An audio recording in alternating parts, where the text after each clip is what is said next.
Assalamu alaikum everyone. I'm back in with two new videos. I promised everyone I was gonna upload these two videos last night. Unfortunately, there was an upload error. So I'm uploading them now. But that also gave me the chance to edit. So when I recorded the two videos, I did notice a few mistakes here and there. Um, and I was trying to do new things with the camera angles, but looking back at the videos, that didn't come out too well. So that gave me a chance to edit the video in a much better way. So the first video is Yemen Crisis Part 2. So this time I've written down some notes as well, rather than just speaking all the facts straight from the top of my head. So let's get started. So part one, which I uploaded last week, that was I think I covered how it's the UAE backed forces and the Saudi backed forces against the Houthi rebels, who ousted the Yemeni president, and uh, they believe that the Houthi rebels are backed by Iran, and they see this situation as a plot by Iran to expand its influence on the within the Arabian Peninsula. I also spoke about how UAE, which UAE is a major arms importer. So from 2015 to 2019, it was the eighth largest weapons importer in the entire world, which when I learned completely shocked me. So so today I'm going to be touching more on the Turkish influence, which is why I want to do a part two. Uh, so last week I sp- uh I didn't say this in the video, but I was wondering why isn't Turkey doing anything? Because they're becoming a strong regional power with a strong military, and uh and they're trying to be like a power for the Muslim world. But strange enough, I didn't see anything which indicates a Turkish influence. Um, so straight after that video, I did a bit more research and I found out, yes, that Turkey is playing quite a larger subliminal role, within the Yemen situation. So so just to give a bit of a background, uh, originally up until 2018, up until the Khashoggi murder, when when the Turkish journalist was murdered in the Saudi consulate. Up until that point in time, Turkey was actually in support of Saudi's war efforts in Yemen, which again shocked me. Right after the murder of their journalist, that's when they decided to be against Saudi. So I don't know what their motive was. Uh, I don't know what their motive was for originally supporting Saudi. Maybe it's because they didn't want to go against Saudi. They wanted to sort of keep the peace, and they were subliminally trying to stop the war, or they were trying to organize talks with Saudi to stop the war. I don't know if that's what they were planning. And then when their journalist got murdered, they decided that that's not gonna work, and they were also gonna be quite uh angered over the fact that their journalist was murdered in such an inhumane way. So I think that was the reason Turkey decided to switch roles. They haven't. So what they're doing at the moment is quite a subliminal. It's a quite a subliminal thing they're doing.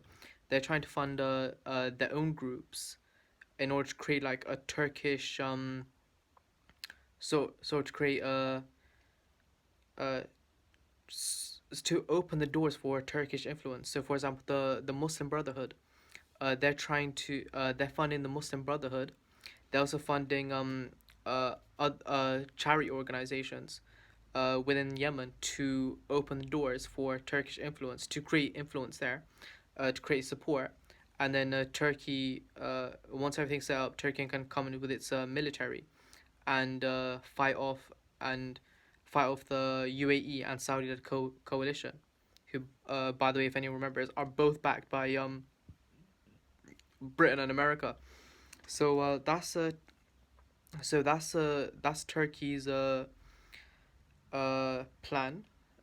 That's Turkey's what's the word? Plan. That's Turkey's plan for the region, for the Yemen conflict. Now, I that was their plan, but I think that it's being thwarted right now, mainly by Egypt. So at the moment, e- Egypt figured out Turkey's plan.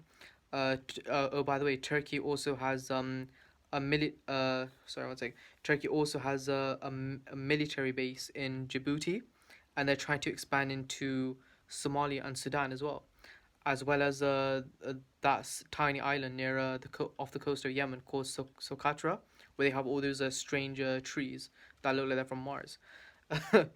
um, so they're trying to build. They're also trying to expand into those regions as well, in order to build up its power. Uh, Egypt is also trying to do something similar. So that they launched naval boats off the coast of off the coast of Yemen and near the Sudan border, and they're also trying to build military bases within the region. So now now that could, right. There's a possibility that it could lead to another proxy war between Turkey and Egypt this time. But then again, Turkey may decide to pull out because at the moment they have more immediate concerns. So, for example, they have border troubles with Greece, Egypt, as well as Israel. There's also competition for energy resources. There's also competition for resources with these three countries. So Turkey has immediate regional concerns that it needs to deal with, that it needs to focus on militarily. If it does try and expand into Yemen, that's going to overstretch its military resources, and that could put Turkey in jeopardy, right, amongst its immediate neighbors. So, so so Turkey, although militarily most likely more powerful than Egypt, is still a risky move. It's still a risky move for Turkey to uh, continue to, right, actually get involved physically within the war. So so Turkey may actually decide to pull out for its safety, for its best interests, for its best concerns. Um, Also, in regards to UAE, um, this also surprised me. I did not know that even when I was doing my last video, that they had military bases in Djibouti, Eritrea, and Somaliland. So these three countries, they're East African, and they're on they share a sea border with Yemen and the Arabian Peninsula. So UAE is building its bases along those three regions, as well as the island of Socotra. Uh, so mainly so it can continue its activities in Yemen because they're so close by. Um, Also, uh, its its strategy that it's using, right, and this strategy, you can tell behind the scenes that it's the British influence, and I'll tell you why. So they're trying to create a South Yemeni government, which they call the STC, a Southern Transnational Trans trans something council. I can't remember off the top of my head.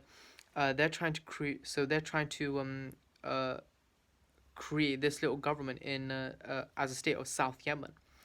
Now South Yemen before 1991 or 1992 was a part of the Soviet Union. It was aligned with the Soviet Union. It was a communist country.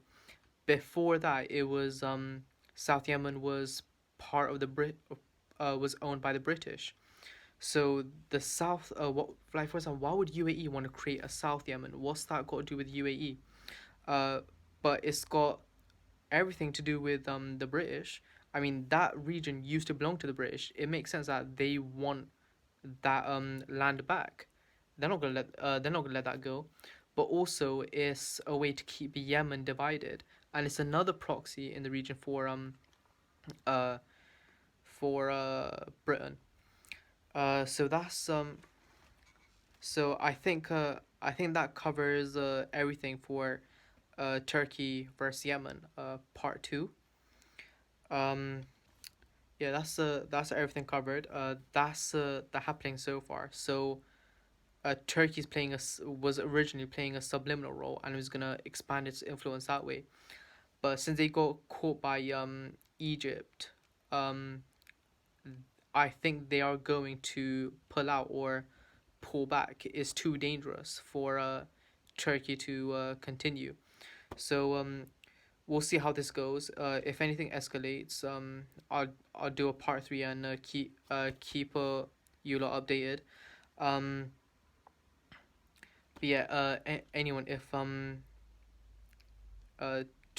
Yemen's going through a dangerous time right now. They're on the verge of extinction. So if you can give to charity, find uh, a reliable charity organization and give what you can.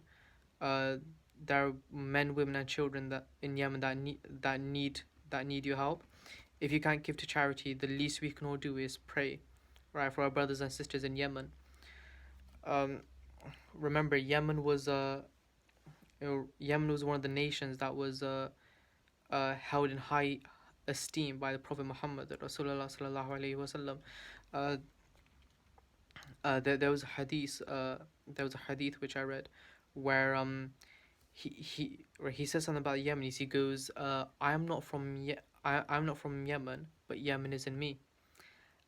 And he goes, I am from the Arabs. So he means like the Central Arabian Peninsula. So Saudi Arabia mainly, Saudi Arabia, UAE, Qatar, those places. And he goes, I am not from, I am from the Arabs, but the Arabs aren't in me. He also said the same thing about Sham, and which is like Syria, Iraq, Jordan, Palestine. And he also said the same thing about Hind, which is modern day Pakistan and India. He said, right, Yemen is one of the most maybe not sacred, but one of the most important places, one of the most as people, one of the people of strong faith that can't be shaken. They are one of uh, they were held in high esteem by the Prophet Muhammad Rasulullah sallallahu alaihi wasallam. Right, it's sad that something like this happening to such a great people. So again, if you find this video helpful, like, comment, share, subscribe, and just get the message across. Uh, I'm not about to end this video and start on my next one, which is China and India part two. So I'll see you then. Assalamu alaikum.